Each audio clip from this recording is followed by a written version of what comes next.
Hello, I'm Pastor Rick Hope, and here's today's daily devotional thought brought to you by First Baptist Church of Lillian and No Compromise Ministries. Acts chapter 13, we've been journeying through Acts over the course of several months, and we're about to start our final series on the last 4 chapters of Acts. And so I thought we'd talk a little bit, kind of a review of different things that happened in the book of Acts. And I want to look at Acts chapter 13.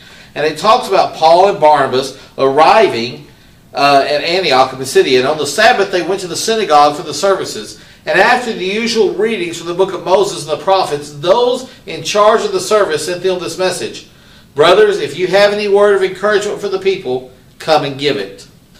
Now, basically, let me put that in layman's terms for you. Paul and Barnabas visit a church, and the pastor of that church, in front of everybody, says, "Hey, Paul, you want to preach?"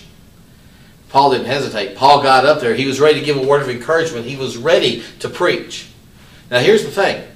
I'm a preacher. But if you have a belief in Jesus Christ, if He is your Savior and Lord, you are also a minister of the gospel. Peter said, "Always be ready to give an answer for the hope that is within you." Any chance you get to share your faith, any chance you get to defend your faith, any chance you get to tell others about Jesus, you don't sit back and go, "I wasn't prepared. Oh, you didn't give me enough time." Paul could have made every excuse available. "Hey, I'm on vacation. Hey, you didn't give me advance notice."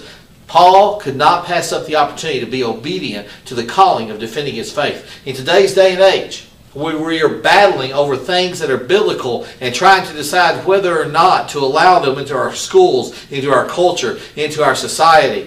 You are going to have to be ready to stand up and defend your faith. And when someone says to you, "Would you like to preach?" you need to be ready.